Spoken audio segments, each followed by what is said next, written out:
Olá pessoal, eu sou a professora Natália e hoje a gente vai ter mais um videozinho de exercícios. Nos vídeos anteriores a gente já teve uma revisão com resolução de exercícios das leis ponderais e das fórmulas químicas, que é o nosso capítulo 1 do livro, capítulo 1 da parte de Físico-Química, né? Da Química B. A gente teve um vídeo com exercícios resolvidos da apostila de estequiometria e também exercícios do Enem. E o último vídeo da semana passada com os exercícios de termoquímica, que era o último capítulo. Faltou o capítulo 2 da parte de Química B, que era o estudo dos gases. Então, na aula de hoje, a gente vai resolver esses exercícios, ok? Então, vamos abrir o nosso livro 2, na página 340, e vamos resolver o número 5, ok? Em um experimento no qual foi envolvido um determinado gás ideal X, uma amostra de 2 gramas desse gás ocupou um volume de 623 ml de um balão de cilindro, sob temperatura de 127 graus Celsius e a pressão de 1000 milímetros de mercúrio. Considerando-se que esse gás X seja obrigatoriamente um dos gases presentes nas alternativas a seguir,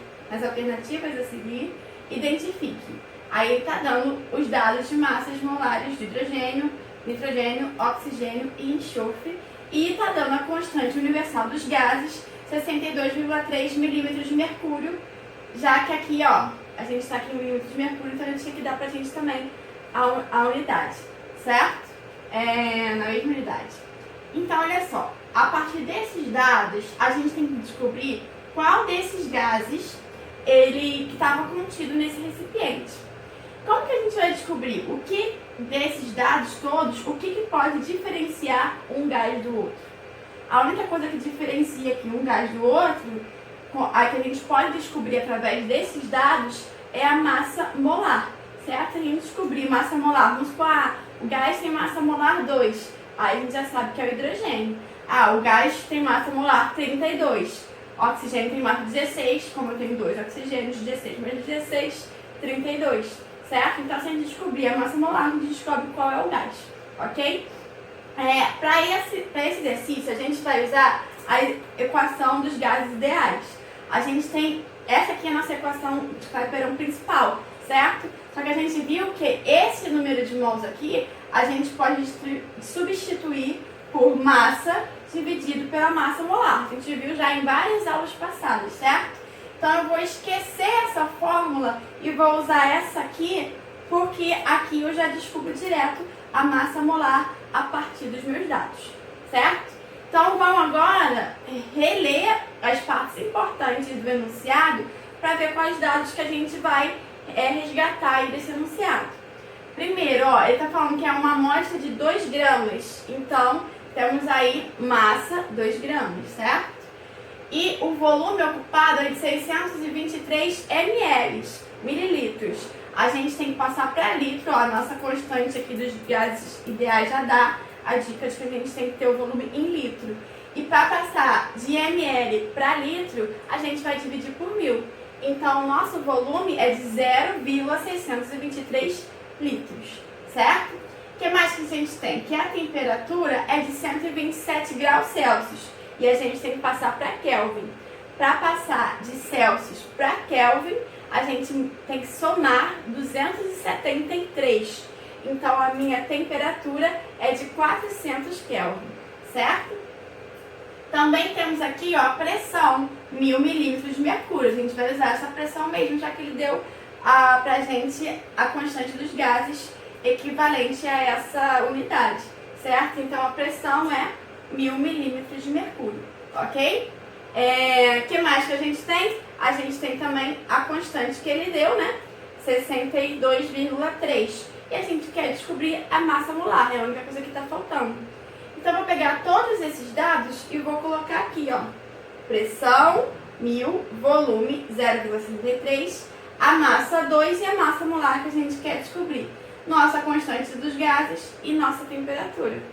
Vou resolver essa equação normalmente e vou achar que a massa molar é igual a 80 gramas por mol, certo?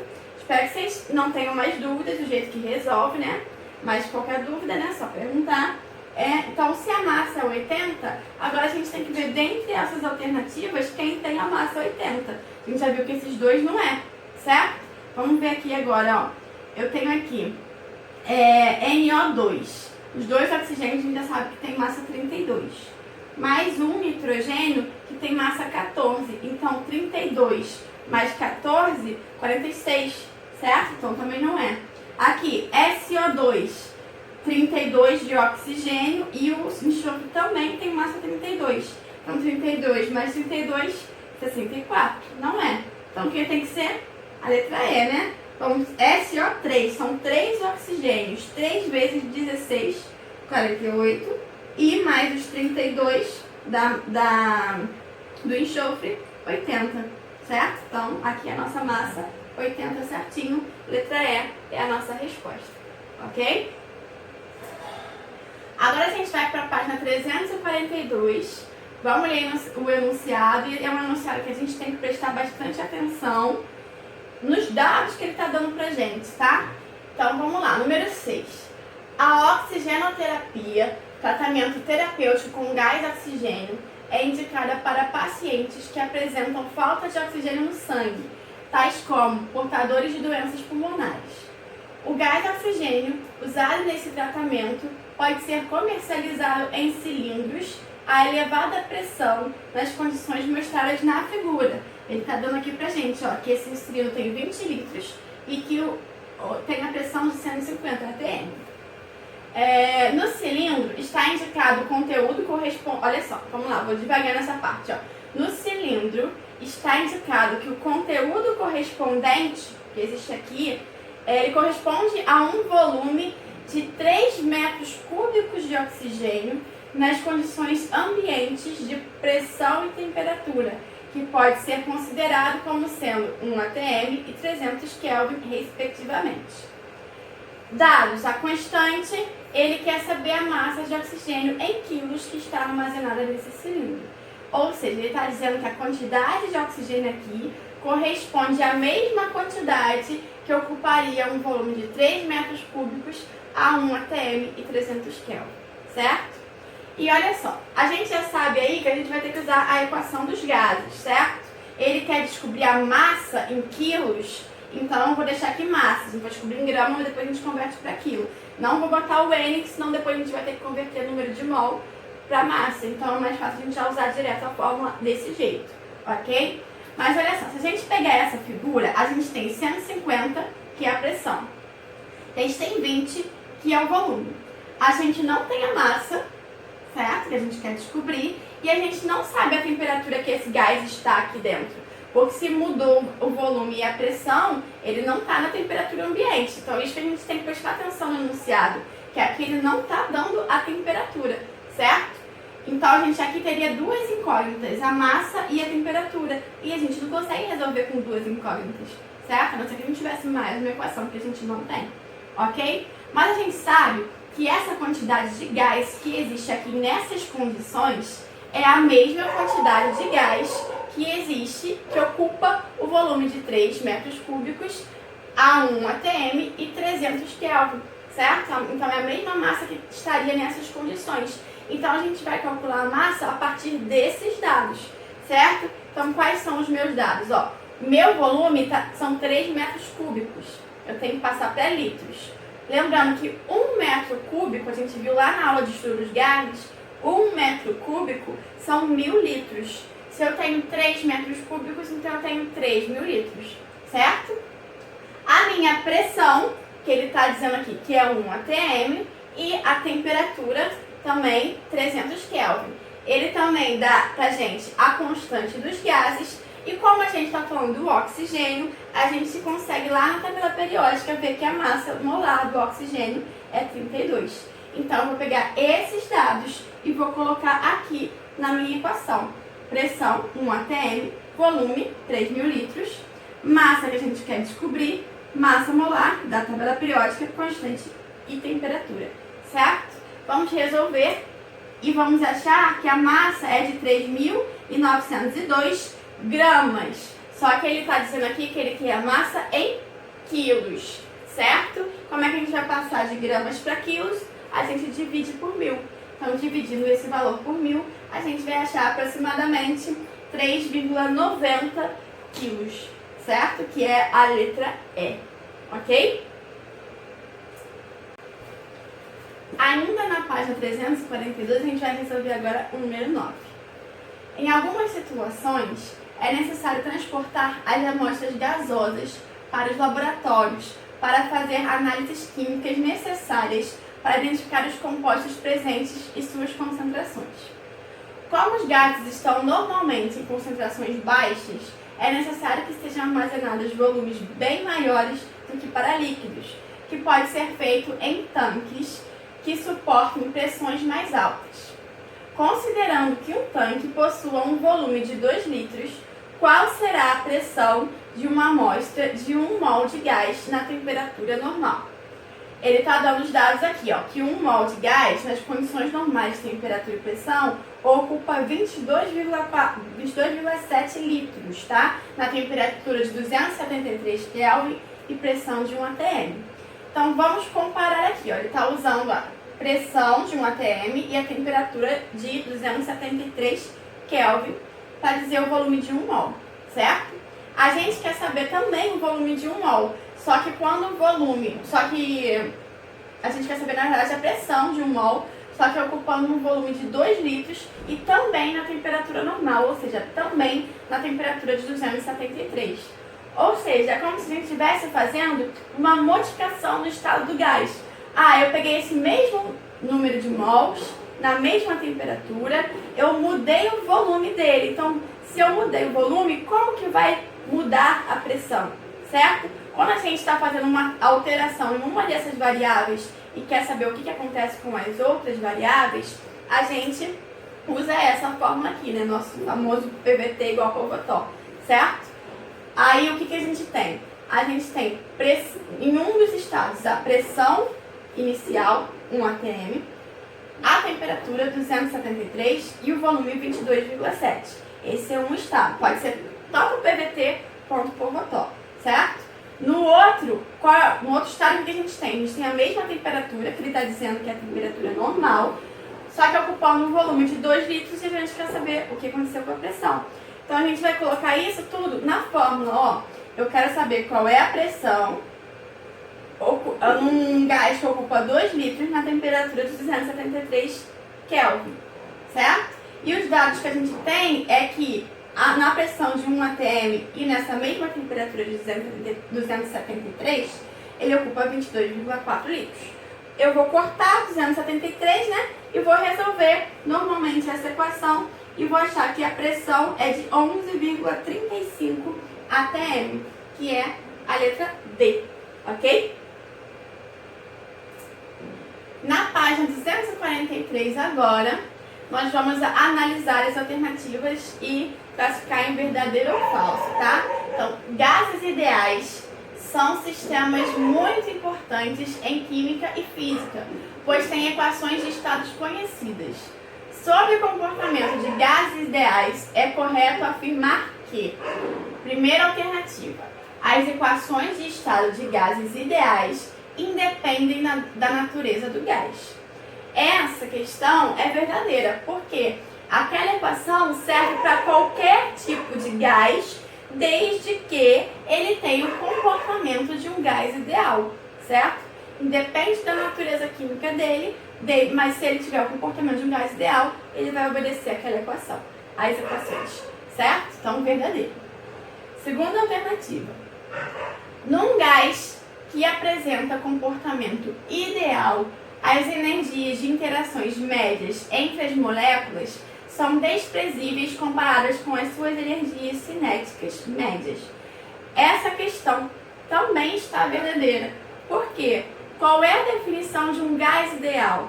Um gás ideal é aquele gás que não tem interação de uma molécula com outra molécula ou da molécula com o recipiente que está contido, certo? A única energia que importa para essa molécula é a energia cinética dela, é a agitação dela, certo? Mas ela não tem nenhuma interação com as outras moléculas.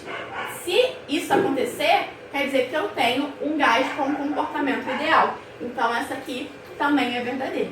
ok? Terceira afirmativa. Para uma mistura de dois gases ideais, a pressão total do sistema é maior que a soma das pressões parciais dos gases. Essa questão aqui está falsa. Por que ela está falsa? Se eu tenho dois gases, gás A e gás B, se o gás A se ele exerce uma pressão de 2 atm e o gás B exerce uma pressão de 3 atm, eles, quando eles estiverem misturados, eles vão exercer juntos uma pressão de 5 atm, 3 mais 2, certo? Então, a pressão total de uma mistura de gases é igual, não é maior, é exatamente igual à soma das pressões parciais, da pressão que cada um exerce.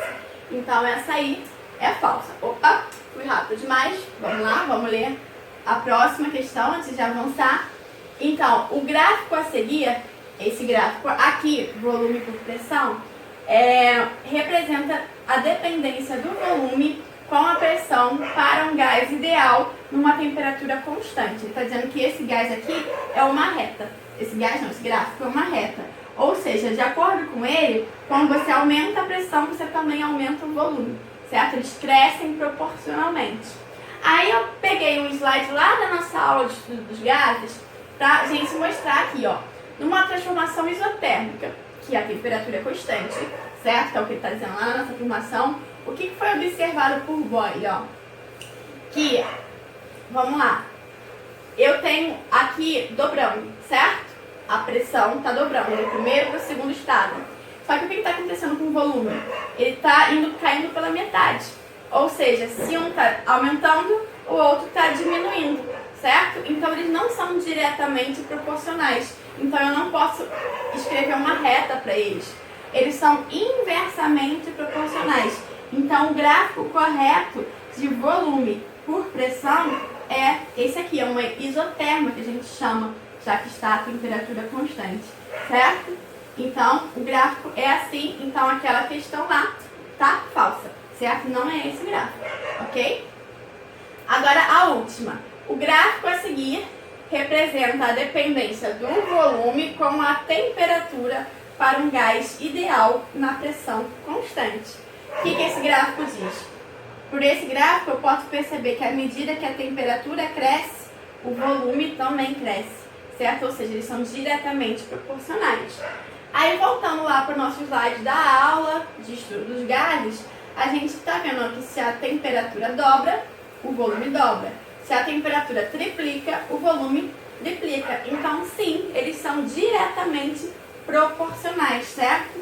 Então, eu posso escrever exatamente uma reta crescente, mostrando que a relação deles é essa relação de ser diretamente proporcional, ok? Então, a próxima está verdadeira. Esse gráfico corresponde à relação entre volume e temperatura, ok? Na página 343, nós vamos resolver agora o número 11.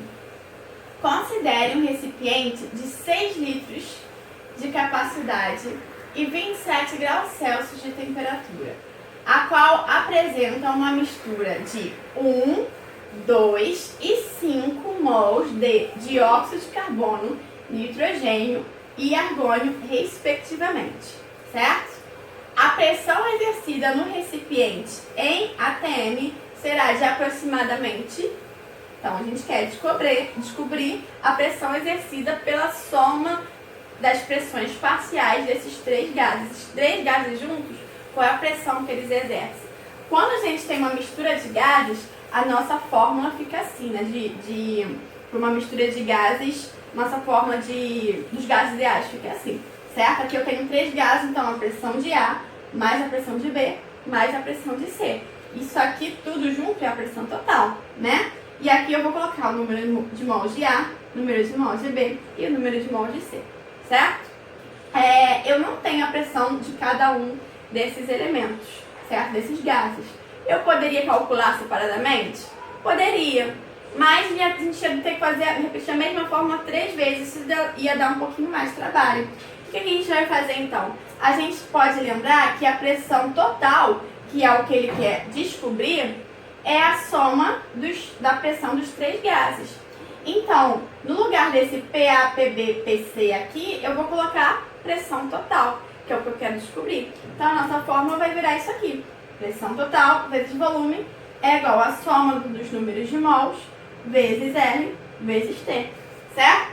Então, como é que vai ficar essa fórmula? A pressão eu quero descobrir. O volume, ele está me dizendo aqui que é 6. Número de mols, olha, tem 1 para o dióxido de carbono, 2 para o nitrogênio e 5 para o argônio. Então, eu botei aqui, ó, 1 mais 2 mais 5. A constante dos gases, que ele está dando, e a temperatura de 27 graus Celsius que eu tenho que passar para Kelvin. Então, somei 273, ok? Então, eu vou resolver tudo isso aqui e vou achar que a pressão é igual a 32,8 atm, que é a letra D, certo? Vamos agora para o nosso último exercício, na página 343, o exercício número 12. De todos os exercícios que a gente resolveu, esse foi o mais complicadinho, tá? Esse vai ser o mais complicado, então eu vou tentar ir bem devagar nele, tá? Então vamos lá.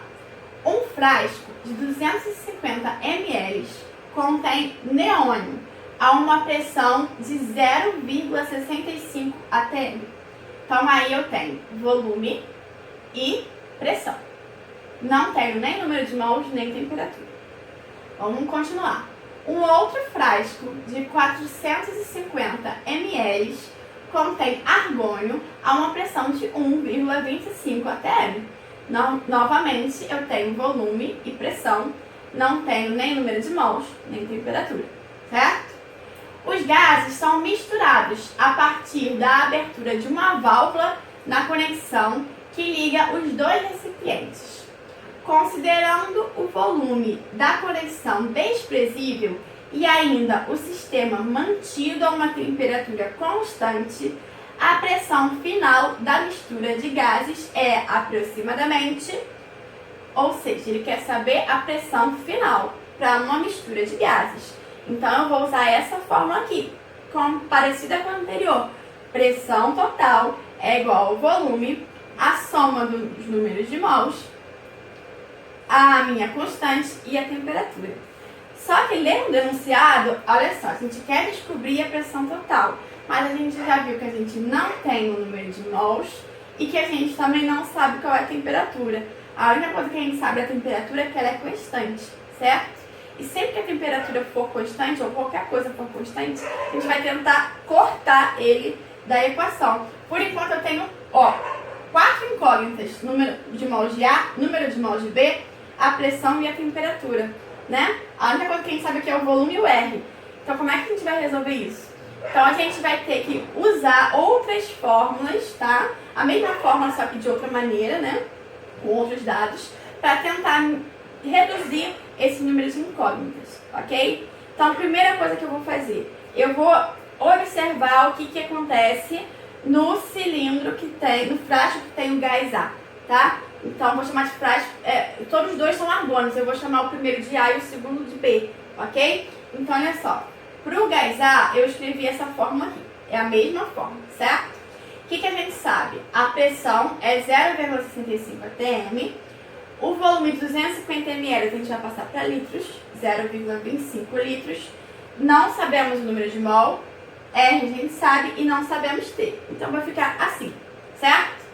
O que eu vou fazer agora? Eu vou resolver a parte numérica, ó. Eu vou multiplicar isso aqui e vou passar o 0,82 para lá, dividindo. Então, eu vou ter aqui 1,98 é igual ao número de mols de A dividido por T, certo? Vezes T, na verdade. O que eu vou fazer agora? Se eu deixar desse jeito, eu vou continuar com duas incógnitas, certo? Então, por enquanto, eu vou separar, vocês já vão entender por quê, eu vou separar essas incógnitas. Eu vou pegar esse T e jogar para lá, dividindo. Certo? Então, 1,98 dividido por T é igual a NA. Certo? Deixei guardado aqui. Vou fazer a mesma coisa agora com o cilindro B, o frasco B. Certo? Então, a minha fórmula é a mesma, certo? Só coloquei aqui, ó, B, aqui devia ter um Bzinho também, para lembrar que é o número de mols de B, ok? O que a gente vai fazer agora? Ó, a pressão de B é 1,25 atm. O volume, 450, a gente vai passar para litros, 0,45, certo? Não sabemos o número de mols, o R a gente tem e a temperatura a gente também não sabe. Então eu vou colocar o que eu tenho, certo? Vou resolver aqui multiplicando e vou passar o 0,032 para lá, dividindo. O meu resultado vai ser 6,36 é igual a NB vezes T. Vou fazer a mesma coisa, vou separar as incógnitas. Vou jogar o T para lá, dividindo. Então eu tenho aqui NB, aqui é B, tá, gente? Vai ser igual a 6,86 dividido por T. Esse é o meu número de mols de B, certo? Beleza. O que eu vou fazer agora? Eu vou pegar, olha só.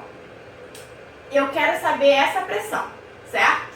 Eu tenho o volume total, que é a soma de 450 ml mais 250 ml, certo? Ou seja, 700 ml, que passando para litro dá 0,7, certo? R eu também tenho. No lugar de NA e NB, eu vou colocar essa equação aqui. A gente não está tentando reduzir o número de incógnitas. Então, em vez de NA, eu vou colocar 1,98 sobre T. Que aí eu vou continuar do lado de cá só com T, certo? Em vez de NB, eu vou colocar 6,86T, certo? Então, coloquei tudo aí. Ainda não coloquei, né? Vou colocar agora, ó. Primeiro eu coloquei 0,7 e agora sim, ó. No lugar de NA, 1,98 sobre T. E no lugar de NB, 6,86 sobre T, certo? O que eu vou fazer agora? Esse sobre T aqui, ele está em comum em tudo que está dentro do parêntese. Então, eu vou jogar ele para fora. E vai ficar dessa maneira aqui, ó. Peguei aqui, ó, 1 sobre T, multiplicando tudo que está no parêntese, certo? É uma propriedade matemática que eu posso utilizar, ok? Então, olha só, eu tenho aqui o T dividindo. E aqui o T está multiplicando. Então, eu posso cortar esses dois T's, certo? E agora, quando eu cortei o T, eu só tenho uma incógnita, que é o P de pressão que a gente quer descobrir, certo? Então, eu vou resolver normalmente essa equaçãozinha e vou achar que a pressão é igual a 1,03 atm, que é a letra A, certo?